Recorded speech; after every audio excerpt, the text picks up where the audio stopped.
Hi hello നമസ്കാരം. ഇത് ഞാൻ കുറച്ച് മുമ്പ് എടുത്ത വീഡിയോ ആണ്. നല്ല മഴയുള്ള സമയത്ത് എടുത്തിരുന്ന ഒരു വീഡിയോ. ലാപ്പിൽ കുറച്ച് വീഡിയോസ് ഡിലീറ്റ് ചെയ്യുന്ന കൂട്ടത്തിൽ നോക്കിയപ്പം കണ്ടതാണ് ഈ വീഡിയോ. അപ്പോൾ കരുതി അത് ഇവിടെ കിടക്കട്ടെ എന്ന്. പെരിന്തൽമണ്ണ ഒരു അർദ്ധനാരീശ്വരി ക്ഷേത്രത്തിൽ പോയതാണിത്. വെള്ളത്തിൽ ചുറ്റപ്പെട്ട് കിടക്കുന്ന ഒരു അമ്പലം. ഈ അമ്പലത്തിലേക്ക് ശരിക്കും 2 വഴിയുണ്ട്. ഞങ്ങൾ വഴി ചെറുതായിട്ടൊന്ന് തെറ്റിപ്പോയതുകൊണ്ടാണ് ഇങ്ങനെ നടന്നു വരുന്ന വഴി കൂടെ എത്തിയത്.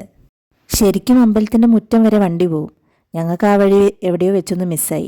പിന്നെ ഞങ്ങൾ തിരിച്ചു പോകണ്ടല്ലോ എന്ന് കരുതി ഈ വഴി അങ്ങ് നടന്നിറങ്ങി. ഈ വഴി പക്ഷേ അടിപൊളിയാണ് കേട്ടോ.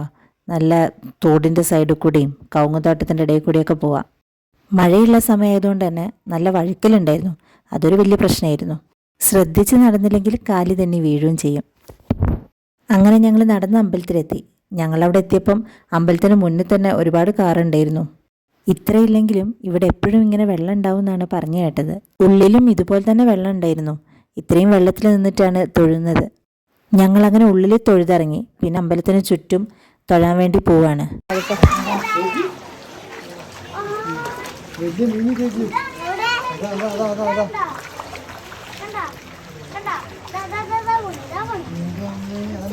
ആ വെള്ളത്തിനുള്ളിൽ കുറേ മീനൊക്കെ ഉണ്ടായിരുന്നു. പിന്നെ ഇങ്ങനെ ചുറ്റും വെള്ളമായതുകൊണ്ട് മക്കൾ ഭയങ്കര ഹാപ്പി ആയിരുന്നു. മീൻ പിടിക്കലും വെള്ളത്തിൽ കളിയൊക്കെ ആയിട്ട് അങ്ങനെ നടന്നു. ഞാനിങ്ങനെ മഴയുള്ള സമയം എന്ന് പറയുന്നുണ്ട്, എന്നാൽ വീഡിയോയിൽ മഴ കാണുന്നുമില്ല. അതുകൊണ്ട് തെറ്റിയിരിക്കണ്ടേ. വീഡിയോ എടുക്കുമ്പോൾ മഴയില്ലാന്നേ ഉള്ളൂ. അതിന് മുമ്പും ശേഷവും നല്ല മഴയായിരുന്നു. ആ മഴ ഉള്ളതുകൊണ്ടാണ് ഈ അമ്പലത്തിൽ ഇത്രയും വെള്ളമുള്ളത്. അല്ലെങ്കിൽ ഇത്രയും വെള്ളം ഉണ്ടാവില്ല. അതാണ് വരുന്ന വഴിക്ക് ആ തോട്ടിലൊക്കെ അത്രയും വെള്ളം കണ്ടത്. ഞങ്ങൾ പോയ ദിവസം അവിടെ രാവിലെ ഭക്ഷണം ഉണ്ടായിരുന്നു. നല്ല ഇഡലിയും ചട്നിയും പിന്നെ കട്ടൻ ചായയും. നല്ല തിരക്കും ഉണ്ടായിരുന്നു അന്ന് അമ്പലത്തിൽ. അങ്ങനെ പ്രാർത്ഥിച്ച് വഴിപാടൊക്കെ കഴിച്ചു.